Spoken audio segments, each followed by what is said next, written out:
Hello friends, welcome to our weekend class or deliberations on market this week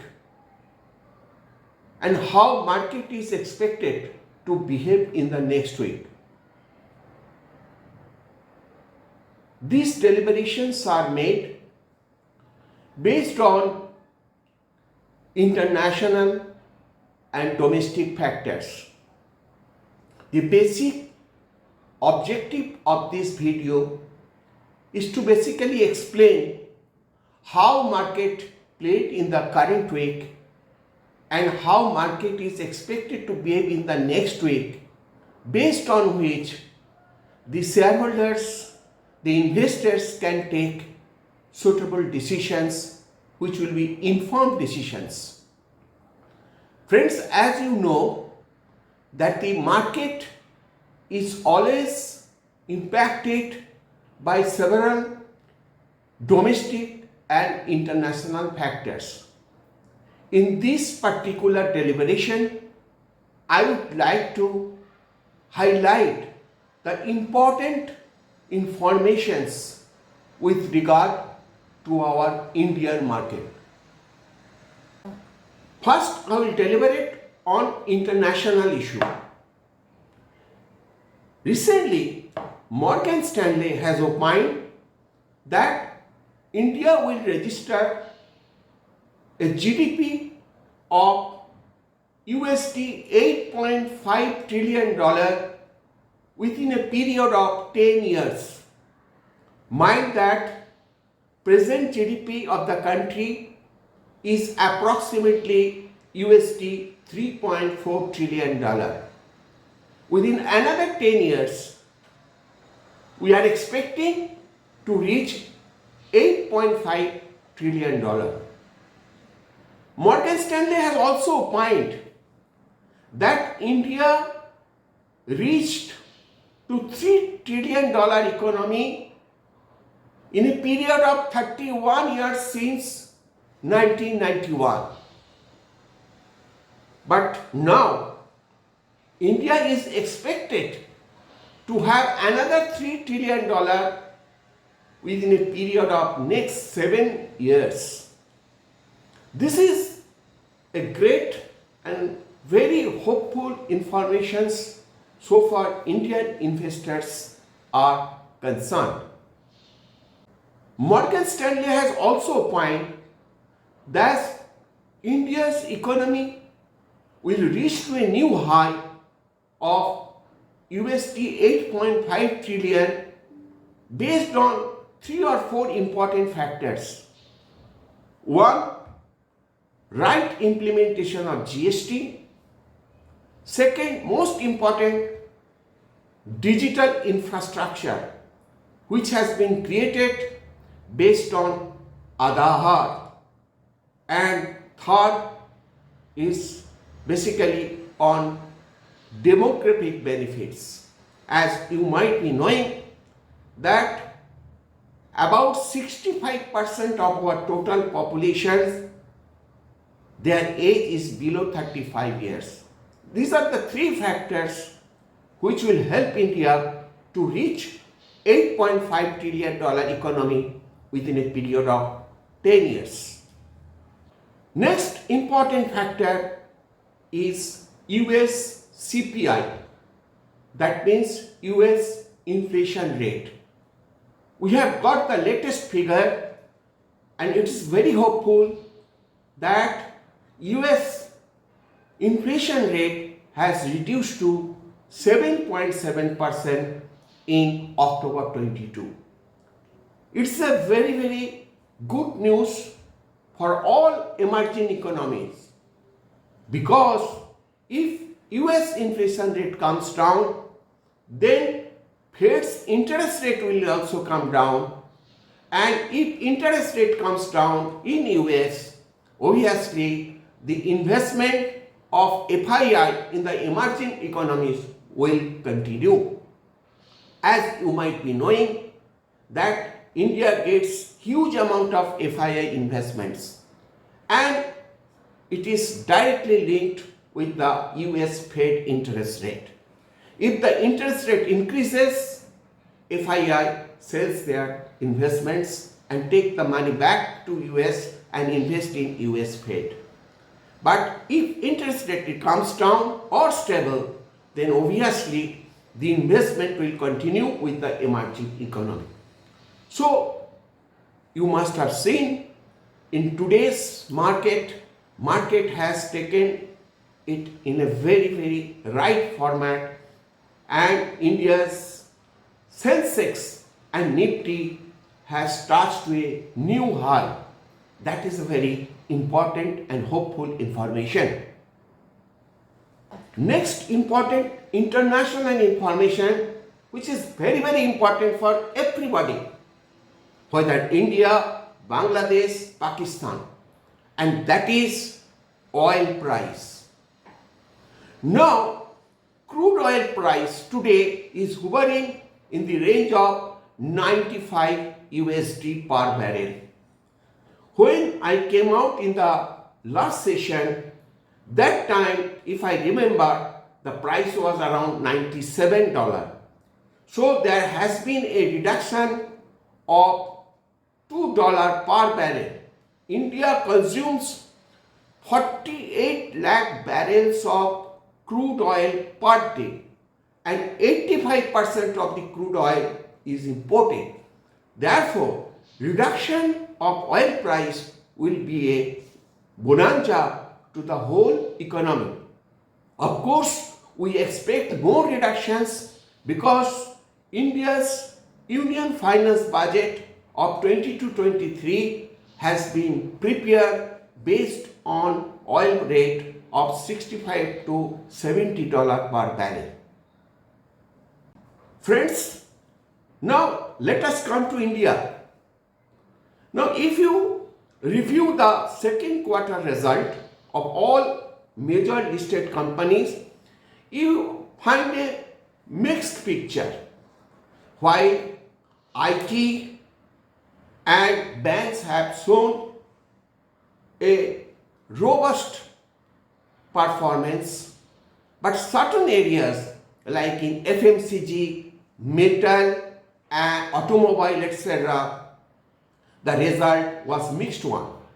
So therefore, I will say overall position of second quarter result ended 30th September 22 is a mixed one picture. Although banking showed a very robust positions. Now, another important factor, all these factors which I am referring to have its impact on capital markets, equity markets. Now come to the point of foreign exchange reserve. As you are knowing that India touched a new high of 642 billion foreign exchange reserve about 5-6 months back. Now, every week we found that the reserve was keep on reducing. Now, in the last week, since September 21, India registered a foreign exchange increase or additional foreign exchange to the extent of $6 billion, and our total foreign exchange reserve stands at $532 billion, which is considered to be reasonable considering our monthly import requirements. After a long gap, India has started getting FII inflow into the stock market. Please note that in the last 10 days, India got around $3 billion foreign exchange inflow in the capital market, which is a great news for all of us. Now today, the rupee has appreciated to the extent of 92 paisa, and it ended at rupees 80.86. It's a great achievement. And you know that if rupee appreciates, importers are highly benefited. If importers are benefited, then cost of consumption or cost of raw material will come down, and naturally it will help in reducing the inflation. Further, our foreign exchange outgo will also come down. So therefore, rupee appreciation is very, very important. One most important area where rupee helps, that is FII inflow. If Indian rupee continuously depreciates, then obviously the foreign investors will sell their securities and take the money back because it harms them. So rupee appreciation and settling at a 80.86 is a very, very positive information. Now, I have thrown all the important informations which are directly impacting the market, and informations are divided into two: international informations and domestic informations.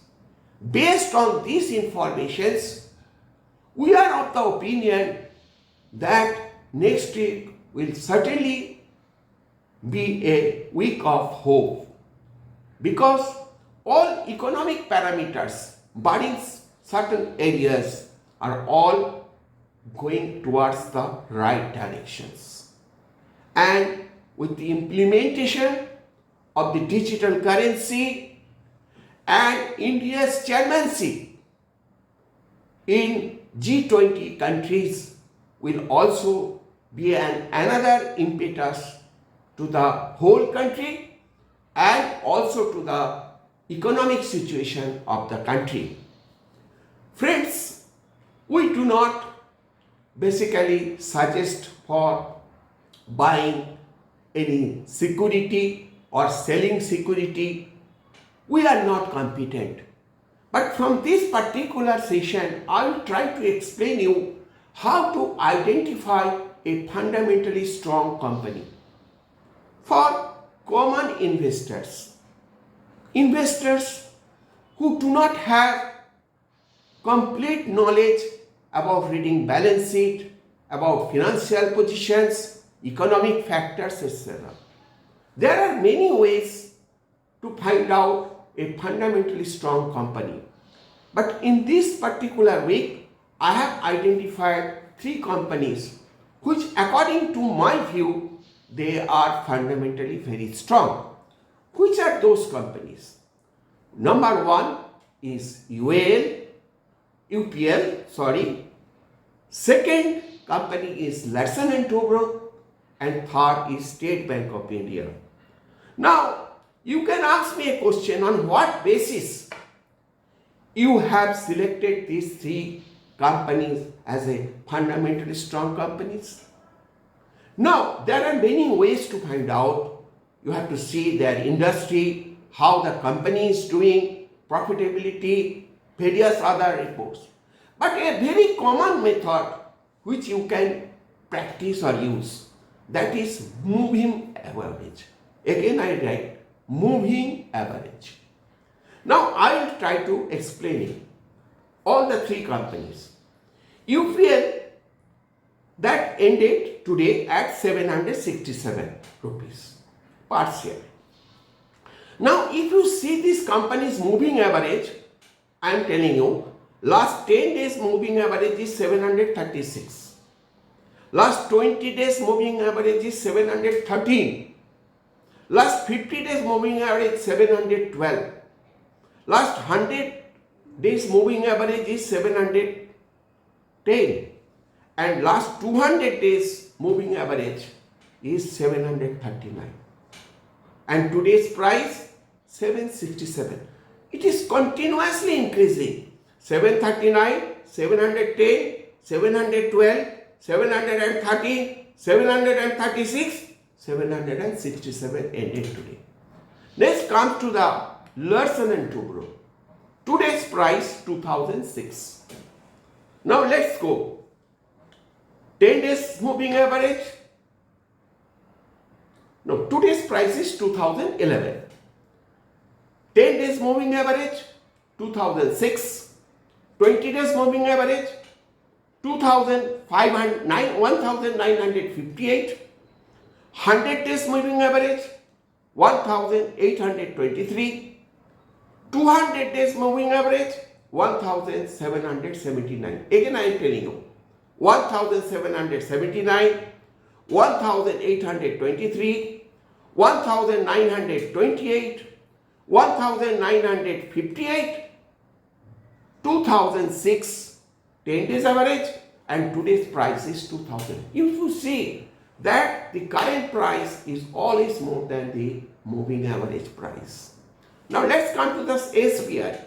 SBI ended today with 601. Let's go to the moving average. 10 days moving average 591. 20 days moving average 573. 50 days moving average 555. 100 days moving average 527. 200 moving average, 200 days moving average 508. All along the price is keep on increasing. Only a fundamentally strong company normally show this sort of improvement or this sort of picture. Friends, these are the three companies. These are, according to me, I do not advocate of buying or selling any securities, but according to my own conception or perceptions, I feel this is one of the ways you can adopt to identify whether a company is a company to invest or not, that you can derive from moving average. So with all this, I'll just conclude the informations, economic informations, both in the domestic segment as well as international segments are reasonably good. We can expect a very strong India, and in the next week we also expect and look forward for a new high. Thank you very much for your patient hearing, and of course please subscribe our channel so that we can continue to provide this sort of informations, this sort of guidance to you from time to time.